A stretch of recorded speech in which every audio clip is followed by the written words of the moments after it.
上个视频我们学习了3种桥色整流电路的基本画法。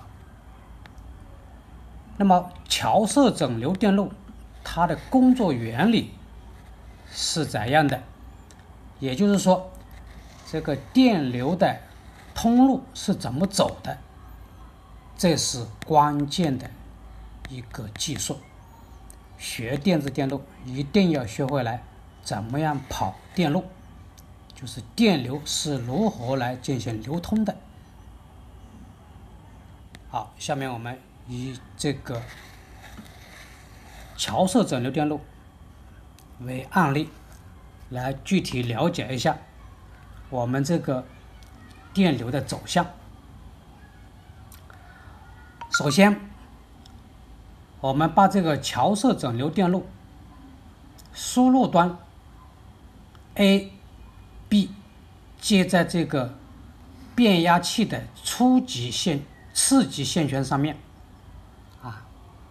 左边是初级线圈，也就是我们讲的220伏从这里输入，通过这个变压器，那么变压成这个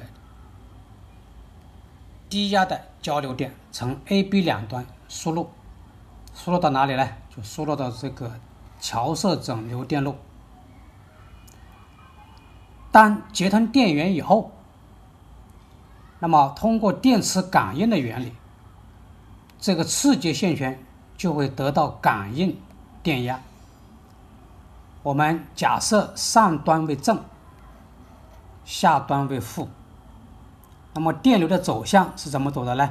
我们看，它是通过这条电路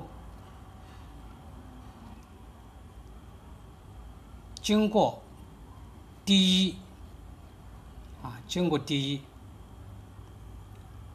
正极、负极出来，再通过这条电路到达这个负载电阻 RL 出来以后呢，再经过这个二极管 VD3 的正极进去，负极出来，再通过这条电路返回这个负极，这样就构成了一个什么电流的回路。好，我们知道次级电压是交变的，那么等一会儿的时候呢，上面是变负，下面是变正了。当下面是正的时候，那我们看这个正电压的电流方向是从这里通过D2导通，给它一个正向偏流，D2导通，再经过这个负载电阻，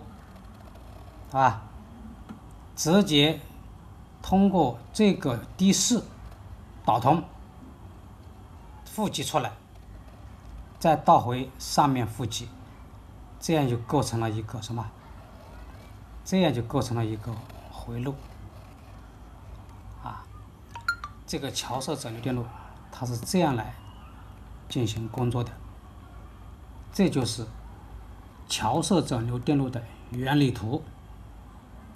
原理图，我们通过这个电流的流通，通过它的回路的走向，那就可以得出来这个整流出来的这个电路的波形，电路的波形，就看它的这个两个支路的走向就可以了。好，感谢大家的观看。更多的电子知识，请点亮红心，关注每日灯。好，我们下期再见。